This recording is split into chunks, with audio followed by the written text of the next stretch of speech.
जय श्री गणेश। नमस्कार। मैं आचार्य संजय द्विवेदी। मेरे समस्त प्रबुद्ध दर्शकों का मेरे चैनल पर हार्दिक स्वागत है।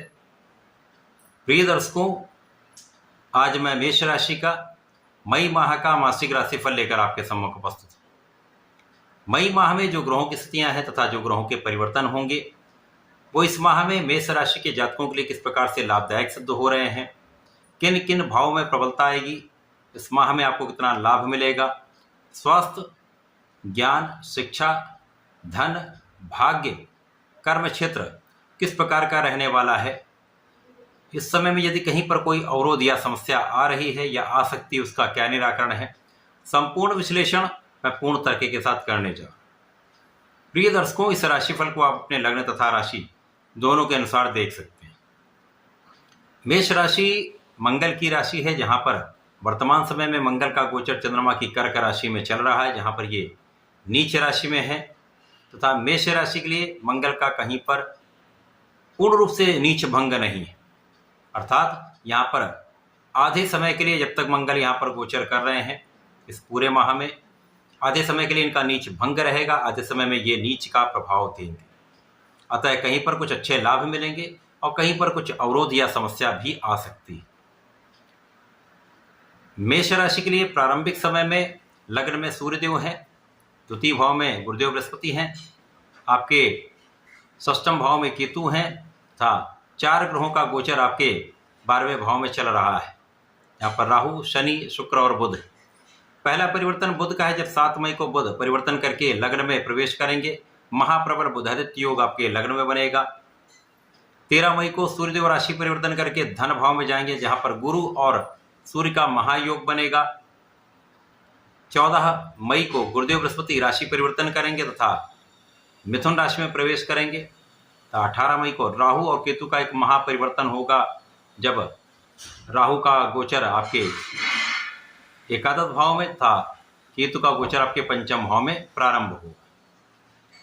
इसी प्रकार से इस माह में लग्न में ही प्रारंभिक समय से सूर्य होंगे, जिसके कारण इस माह में आपका ऊर्जा का स्तर बहुत अच्छा रहने वाला है। आपकी स्वास्थ्य समस्याएं कम होंगी, आप अपनी ऊर्जा का सही उपयोग सही दिशा में कर पाएंगे। आपकी क्षमता में वृद्धि होगी, आपके नेतृत्व का गुण प्रबल होगा तथा इस माह में आपके कार्य क्षेत्र में प्रगति अवश्य होगी। आपके जो नेतृत्व की क्षमता है, आपके लीडरशिप जो क्वालिटी है, उसके कारण अपने क्षेत्र में आप विशेष रहने वाले हैं तथा यहाँ पर कार्य का विस्तार भी करेंगे। कार्य क्षेत्र में बड़ी सफलता का आप लाभ लेने वाले हैं। अब यहाँ पर लग्न के स्वामी नीच राशि में होने के कारण कहीं न कहीं कुछ अनावश्यक विवाद की संभावना अवश्य होती है, जल्दीबाजी की संभावना रहती है। तो इस समय में आपको बहुत विचार करके कोई भी कार्य करना चाहिए। नए कार्य के प्रारंभ के लिए कुछ विचार कर लें अथवा कुछ वेट करके कुछ समय, जब तक मंगल नीच राशि में, तब तक इसका कुछ आप प्रतीक्षा कर लें। इसके पश्चात इस नए कार्य को प्रारंभ करें।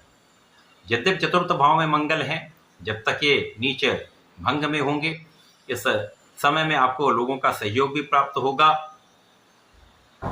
माता के सुखों में वृद्धि भी होगी, आपके कार्यक्षेत्र में विस्तार होगा, धन का एक अच्छा लाभ ले पाएंगे।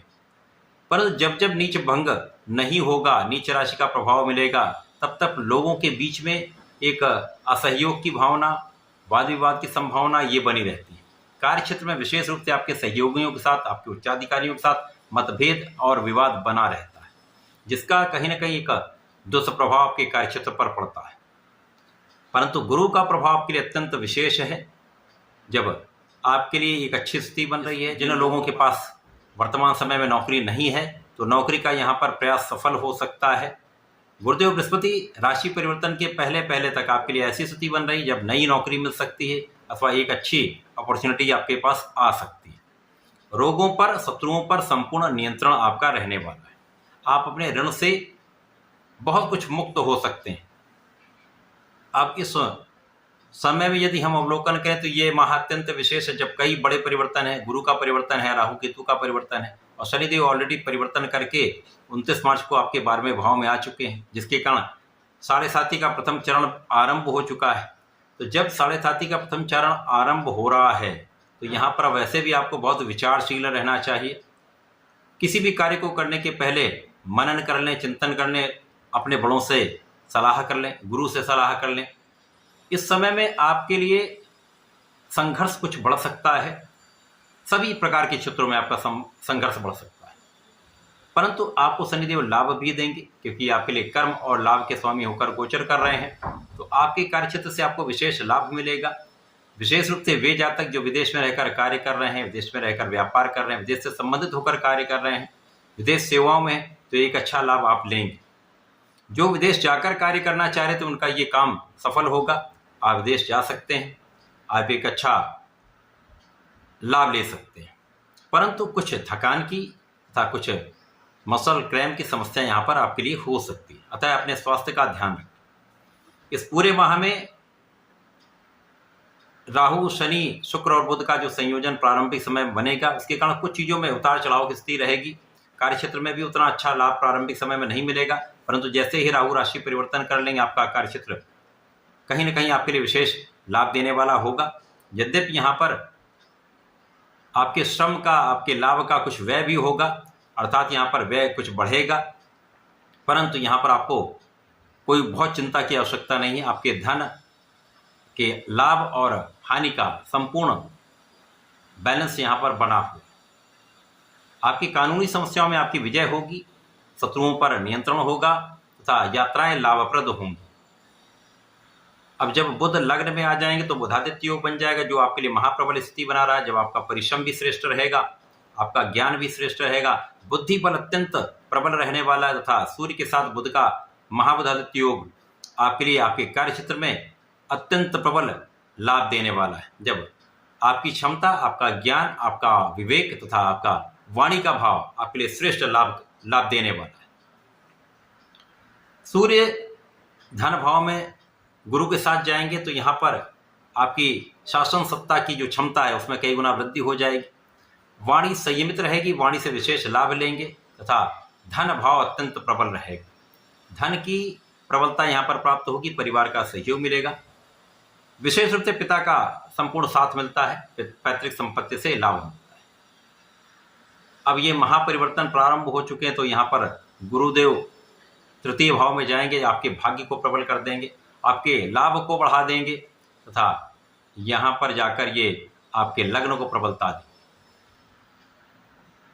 यहाँ निश्चित रूप से गुरुदेव का प्रभाव के अत्यंत विशेष भी, क्योंकि मंगल से मित्रवत है, तो मंगल का जो नीचत्व का प्रभाव बीच में जो प्राप्त होता है वो कहीं ना कहीं यहाँ पर बैलेंस हो जाए।